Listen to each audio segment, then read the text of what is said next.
اچھا جی، ابھی تک ہم نے کیا دیکھا تھا کہ رسالت کے دلائل دیے گئے تھے، اور اب ہم دیکھیں گے کہ توحید کے دلائل بیان ہو رہے ہیں، اور سب سے پہلے آسمانی دلائل بیان کیے گئے ہیں۔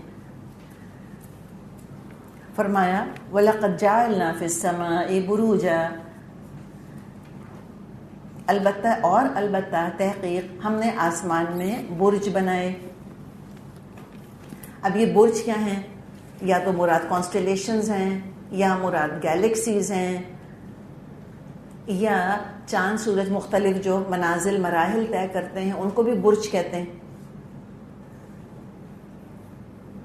اور بروج ان مقامات کو بھی کہتے ہیں جہاں آسمان کے محافظ فرشتے رہتے ہیں۔ کوئی پوسٹس ہیں جو کہ آسمان میں بنی ہوئی ہیں، جہاں کوئی محافظ فرشتے ہیں، وہ وہاں پر رہتے ہیں۔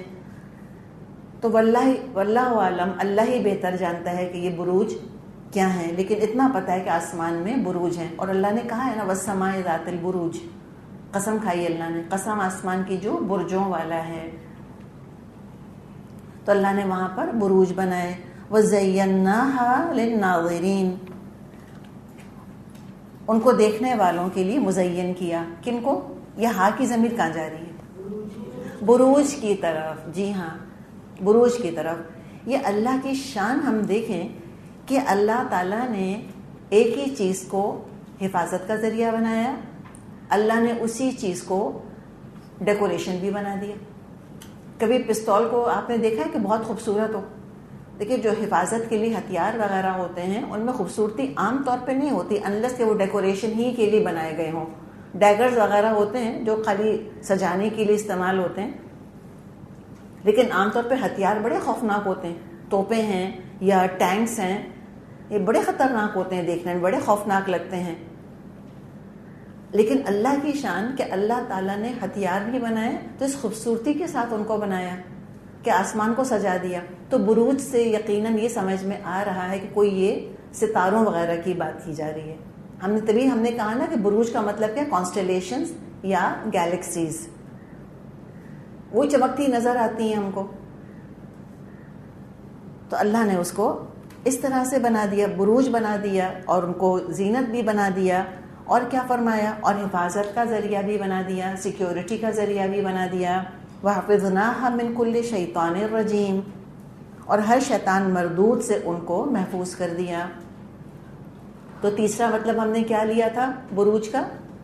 کانسٹیلیشنز کی بات کی تھی، گیلیکسیز کی بات کی تھی، چاند سورج کے مختلف مراحل کی بات کی تھی، اور وہ پوسٹس جہاں پر یہ پہرے دار فرشتے اللہ نے مقرر کیے ہوئے ہیں۔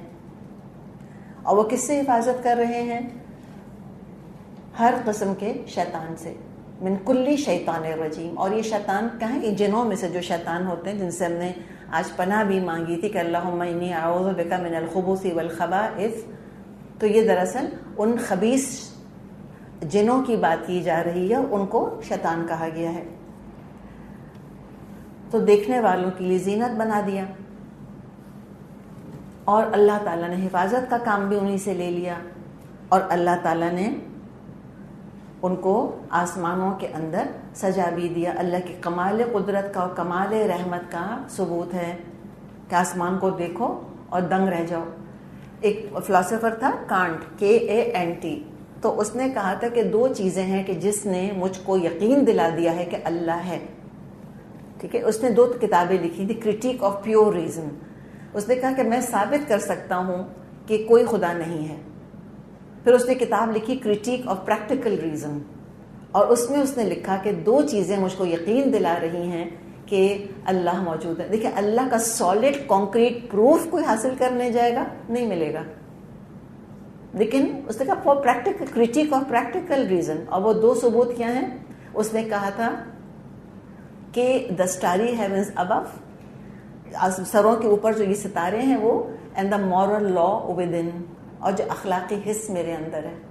اس سے مجھ کو لگتا ہے کہ اللہ ہے۔ یہ طریقہ ہوتا ہے اللہ کو پانے کا۔